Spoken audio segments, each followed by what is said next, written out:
Besides, who would deny good service? Oh my god. Who would deny the good service of these sex demons?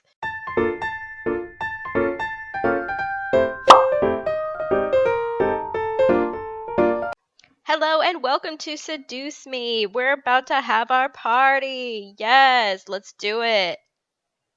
I stood in front of my mirror in my room, staring at my form as a million thoughts ran through my mind. It was just a housewarming party, but at the same time, it wasn't. It was my chance to show my dad that I was better than his expectations. It was a chance for me to see my parents as a woman. It was for me to see my parents as a woman, for my parents to see me as a woman. For me to see my parents as a woman. It was my test to see if I was really ready to live on my own. Yeah, party. That's what you have to worry about, not bills, not taking care of the house. A party, that'll prove it. Well, not truly alone. I had the incubi to thank, but even so, I didn't have my dad guiding me or my mom helping me through living alone. Girl, it's been 48 hours. A knock on my door broke my thoughts, surprising me. Who is it? Hey, are you okay in there? Your parents should be here soon, so you should hurry getting ready. Aw, my BFFs are here. Well, I'm ready, but... But what? I'm sure you look fine, Anderson. Just come on out.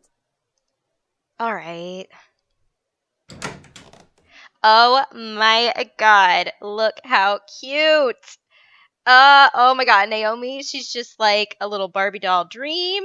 Suzu, I think she's wearing pants. I think she's like wearing a suit, super hot. She's got an off the shoulder, like velvet, I don't know, I'm calling it velvet red dress. Oh my god, and her pearls?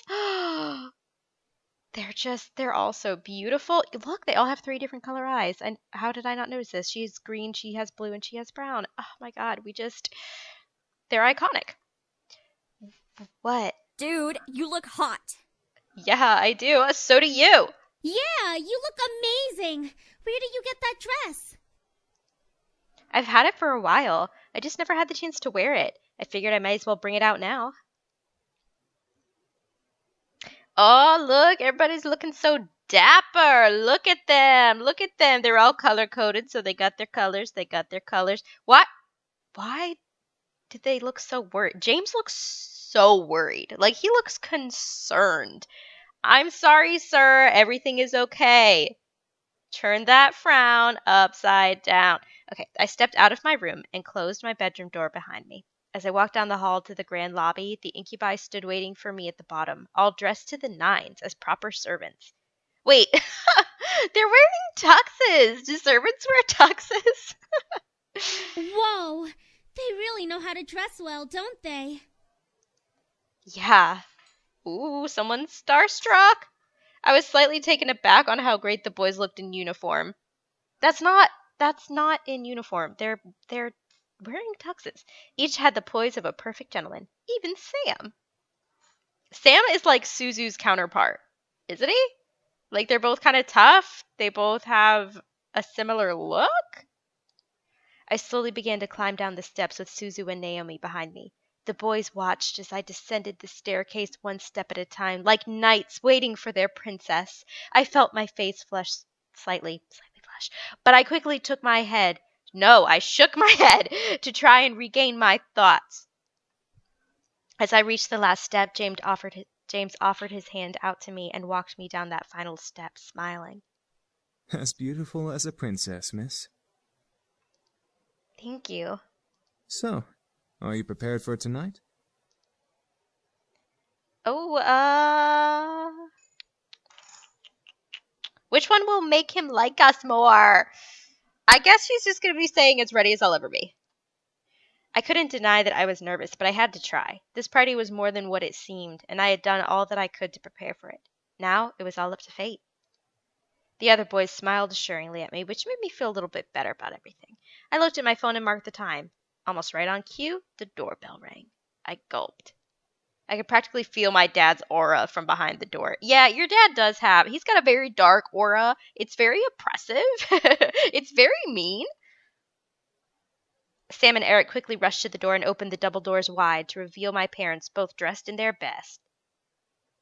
Okay, look at them. Yes, her mommy has some highlights. She's got a pretty necklace. Her dad is looking nice, but that dark aura, you know. Hey, Mom. Hey, Dad. Oh my, I didn't know your bequeathment came with servants. Surprise! It was probably overlooked. Besides, who would deny good service? Oh my god. Who would deny the good service of these sex demons? I was completely shocked. My parents didn't question the boys? They didn't ask for verification or anything? What kind of, like, are they gonna be like, I want to see your resume? What are you doing here? Let me see your resume. I need 5 references. I looked to the boys and noticed Sam and Eric staring intently at my parents. Were they using their powers on them? They had to be. There was no way they'd be okay with this otherwise. Wait, what is Sam's power? I guess the servants counted as belongings to the house. That's so wrong. Yeah, these people, they're just belongings. My mother quickly rushed to me and gave me a large hug. I hugged her back, inhaling her perfume. It'd only been a couple days, but living away from the ones who raised me was hard. My mother soon let me go and looked at my outfit. Gorgeous. You look so lovely. David, look at your daughter and tell her I'm right. I looked to my dad, who was looking around the lobby like an inspector. I stood my ground, waiting for him to look at me. When he did, he let a small smile grace his lips. Your mother's right. You look like you're all grown up. Well, finally, God, you finally say one nice thing to me. Thank you. The world around me stopped as my heart pounded in my chest. Did my dad just compliment me? On his own accord? My mother was grinning ear to ear at his words. I was beyond speechless. Thank you, Daddy. However, his cold face quickly returned as he began to look around once again. I assume that you're ready, then, to impress the rest of the guests, correct? What do you mean? The entire board from Anderson Toys is coming tonight. Even the vice chairman's son will be coming. All of them will be measuring your potential. You couldn't have told me this while I was preparing? My potential? To become CEO of the company. I knew it. Something was off about tonight, and now this party had become much more than I anticipated. I gulped silently, but I nodded in response. I looked to the incubi, but they were continuing to be servants for my father's approval. I looked behind me and saw Naomi and Susie raise their thumbs at me for encouragement. I let out a small breath before feeling my body accept the situation. I felt a weight in my gut, but I had to hide it. As if time zoomed forward, all of a sudden, listen to this dramatic music. Oh my god. The main hall of the lobby was full of guests. I shook hands with many officials and executive members, putting on the professional face my dad trained me to have. Many even asked me questions. I tried my best to reply as maturely as possible. I had to remember, say what they want to hear, not what you want to say. So, how do you feel living on your own at such a young age?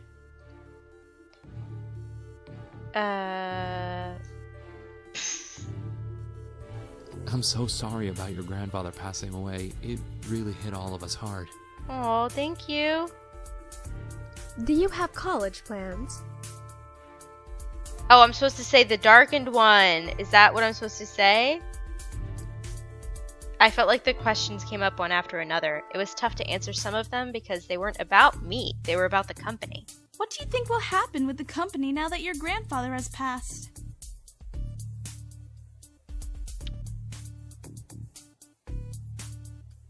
It will get back on track soon. What do you think of the philanthropic policy the company has?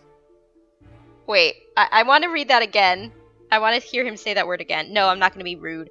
The word is philanthropic, but I'm not sure that he said that. But I'm just being elitist and rude, so we're just going to stop that.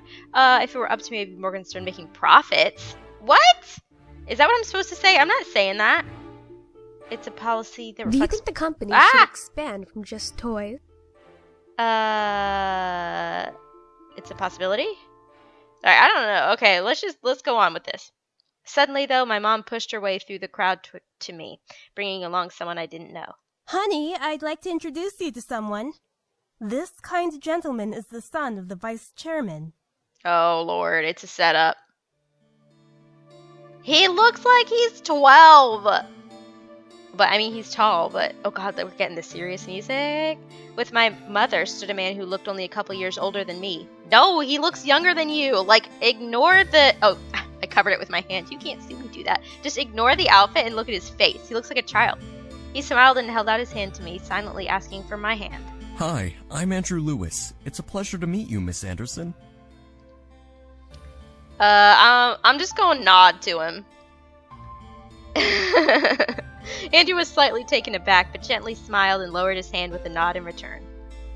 My mother smiled at both of us, which made me slightly concerned. Why was she excited to introduce me to Andrew? So, you organized this party very well, Miss Anderson. Wait, was he just asking to shake my hand? And I was just like, no, sorry, you can't touch me. I'm just gonna nod at you. I don't know. That seems really mean, but oh well. Thank you. You're welcome. Praise is very much deserved. Man, I'm gonna be polite, God. Like, just because I don't want to date this guy doesn't mean I can't be nice. Andrew then chuckled nervously, bringing a soft fist to his lips to cover his laugh properly before smiling at me. Oh, he seems really nice. I'm sorry if I seem a little forward. I've just been excited to meet Harold Anderson's granddaughter. Oh, you're really nice, dude. Huh? Why? He used to talk about you all the time in the office on how you helped him refine his toys. I only attended meetings and heard all of the stories. You helped a lot with the success of the company without having to actually work there. Oh, wow. I didn't know he talked about me.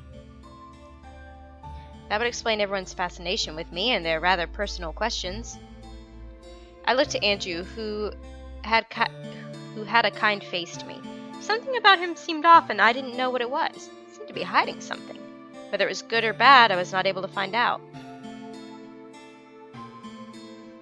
I felt someone walk up beside me, causing me to turn to them. Next to me was my dad, giving his cold stare to Andrew, who suddenly became tense. So, you're Jared's son. Oh, God. Andrew's body twitched slightly. Whether it was fear or insult, Andrew locked eyes with my father. I couldn't help but feel the tension between them. It irked me how fragile the air had become, enough to break at the wrong word. You're the one who wants to be the next CEO of the Anderson Company. Oh my God, you can have it. I don't think... Mika doesn't even want this. Well... I stared at Andrew. This guy wanted to take my grandfather's place as CEO? I thought the vice chairman wanted the position.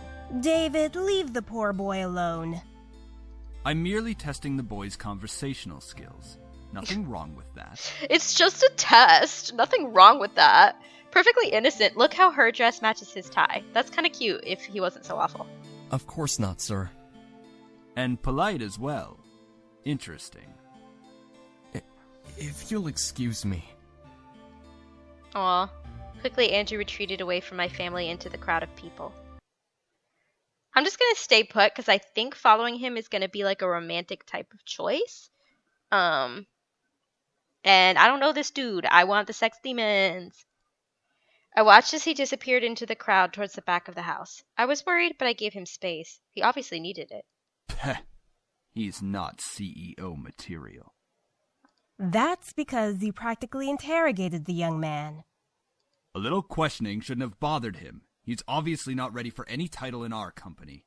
Any title? Oh my gosh, that's a little dramatic, don't you think? I bit my tongue. I didn't want to make a scene with my dad. Wrong word and he'd lecture me in front of everybody. It's not something I wanted at my housewarming party. I let out a sigh before looking at the clock. It was getting close to midnight, meaning the party was going to end soon. I lowered my gaze out the window and saw a limo pull up. Whose limo is that? Oh, that must be Lewis's car. Lewis. I'll go get him. Stay with your father so you can escort your guests out together. Yes, Mom. My mother left my dad and me to slowly escort the guests out. My dad held a simple smile as he thanked each person for coming. I did the same. Andrew quickly passed the doors before I could speak. Eventually, only Suzu, Naomi, my parents, and the incubi were left. My dad suddenly walked over and placed a hand on my shoulder with a smile. I stared up at him, a wave of confusion washing over my face. What? You did good tonight. I'm proud. Oh, God. Oh, thank you, Dad. Keep it up, and you'll be a good CEO. Oh, right. All right. Your mother and I have to leave. I'm sure Naomi and Suzu need to leave as well. Just because it's Saturday doesn't mean you should stay up all night.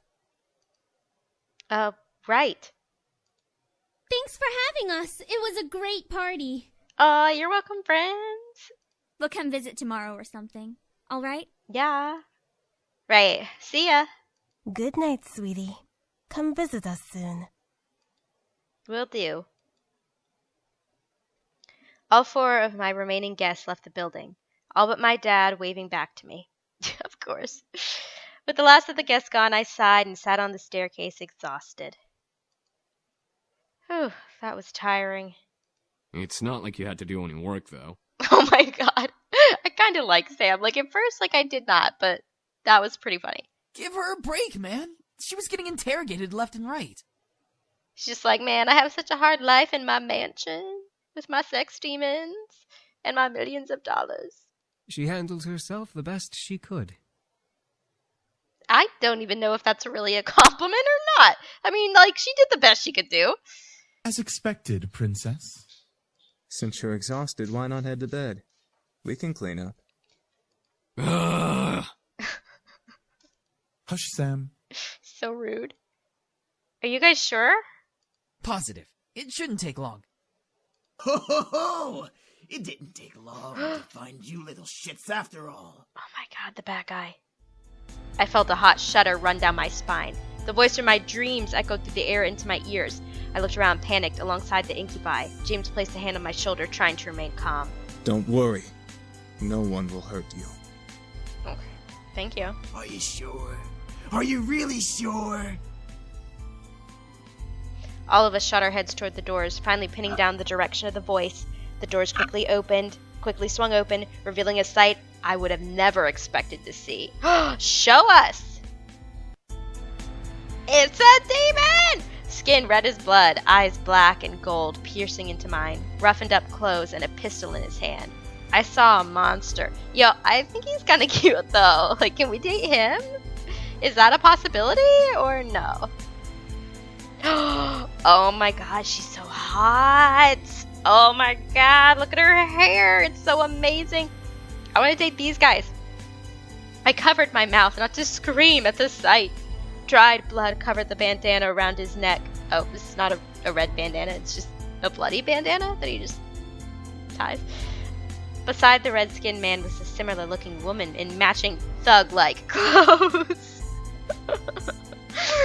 It's so thug-like. Oh my god. Aw, what's the matter, boys?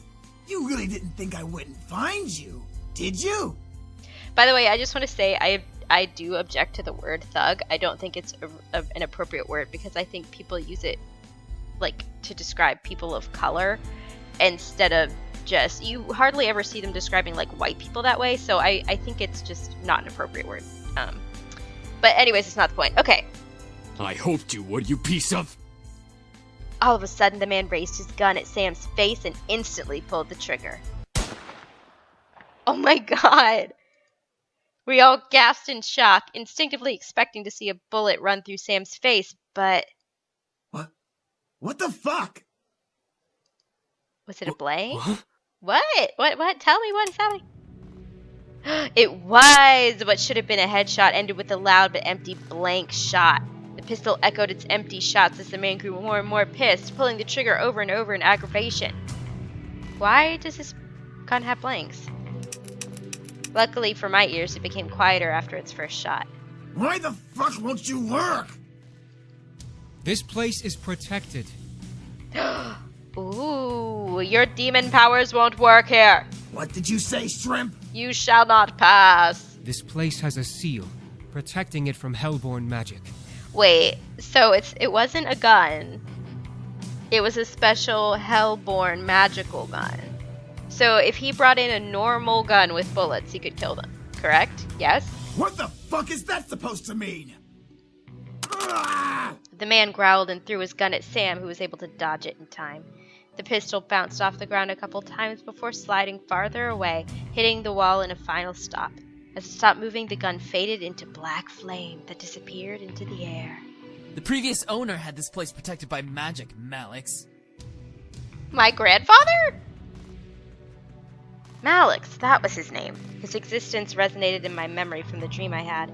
However, I looked at Matthew at the same confusion as Malix did. This place is protected by magic? What? Okay, we're gonna end this part here. I know it's in the middle of some drama, but it's been like 20 minutes, and it's getting too long. So tune back in for the next part if you would like to. Thanks for watching. Bye.